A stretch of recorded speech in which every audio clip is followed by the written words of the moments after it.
സംസ്ഥാനത്ത് വീണ്ടും തെരുവുനായ ആക്രമണം. തിരുവനന്തപുരം, കോഴിക്കോട്, പാലക്കാട് ജില്ലകളിലായി 30 പേർക്ക് കടിയേറ്റു. 2.5 വയസ്സുകാരൻ ഉൾപ്പെടെയുള്ളവർക്കാണ് പരിക്കേറ്റത്.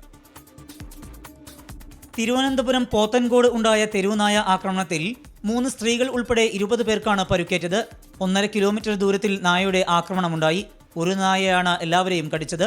നാട്ടുകാർ നായയെ പിടികൂടാൻ ശ്രമിച്ചെങ്കിലും കഴിഞ്ഞില്ല. കടിയേറ്റവർ തിരുവനന്തപുരം മെഡിക്കൽ കോളേജിൽ ചികിത്സ തേടി.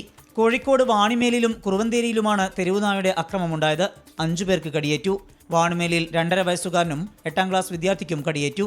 വാണിമേൽ പഞ്ചായത്തിന്റെ പരിസര പ്രദേശങ്ങളിലായിട്ട് തെരുവ് പട്ടിയുടെ ശല്യം വളരെയധികം രൂക്ഷമായിരിക്കുകയാണ്. 2.5 വയസ്സുള്ള ഒരു കുട്ടി ഉൾപ്പെടെ ഇന്ന് പട്ടി കടിച്ചിരിക്കുകയാണ്. അതേപോലെ തന്നെ കഴിഞ്ഞ 25-ാം തീയതി ആദം എന്ന് പറയുന്ന ഒരു വിദ്യാർത്ഥി പരപ്പുപാറയിൽ നിന്ന് മദ്രസ വിട്ടു വരുന്ന സമയത്ത് അവിടെ നിന്നാണ് പട്ടി കടിച്ചിരിക്കുന്നത്.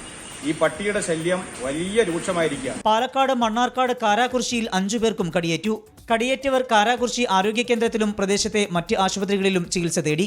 വിവിധ ബ്യൂറോകൾക്കൊപ്പം 24 കോഴിക്കോട്.